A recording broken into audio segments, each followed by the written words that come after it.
Finally today, as a new class of the Oklahoma Ag Leadership Program gets underway this fall, we're headed to Vietnam, where the previous class visited earlier this year.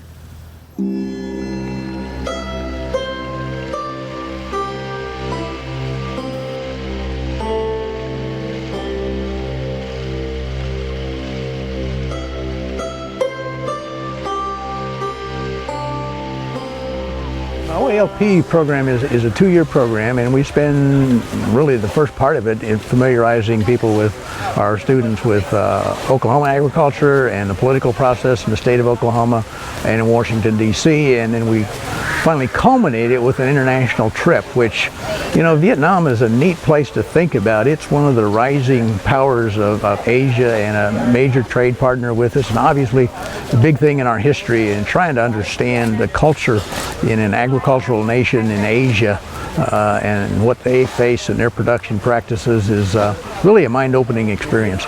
We don't grow everything in Oklahoma. There's lots of other crops being grown, and we need to see how the different methods that are used, the different crops that are grown, the different policies that other producers are challenged by, and really it's that challenge portion. I think that we're all asked to expand ourselves personally and try to grow as much as possible. And one of the things the program is very instrumental in doing is exposing them to all aspects of agriculture, not only the cropping system, but the marketing system, the economics, the political system, and how that all ties together for agriculture as a whole. Vietnam, it was very interesting to see how those people live and their daily activities, especially on the farmer side of it.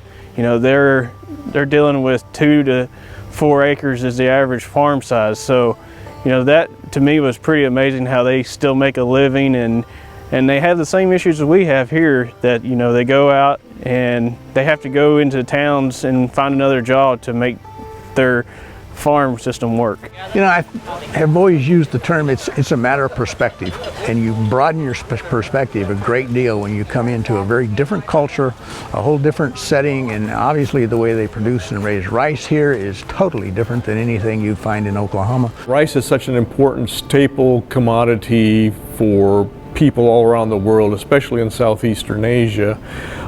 You hear different numbers, but anywhere from 50 to 75% of the people in the world depend upon rice for their staple food.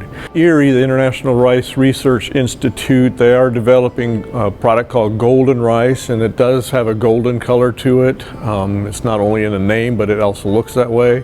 And what they are doing is incorporating beta carotene into the rice, and rice doesn't have a whole lot of nutrition in and of itself, and so they're trying to incorporate this essentially vitamin A to help prevent deaths in young children.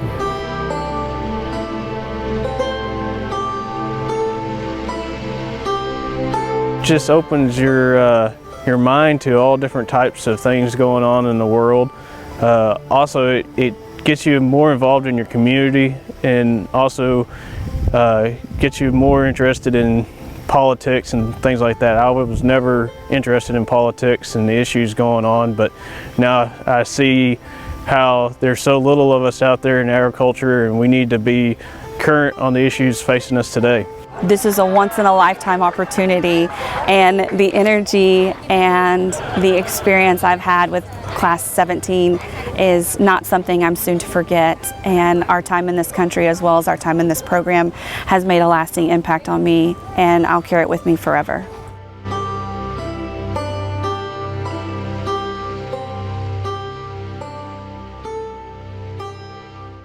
A special thanks to our colleague Craig Woods, who traveled with the group to Vietnam to document their trip. And best of luck to the new class of OALP as they get started this fall. And that'll do it for us this week. I'm Lyndall Stout, and we'll see you next time at SUNUP.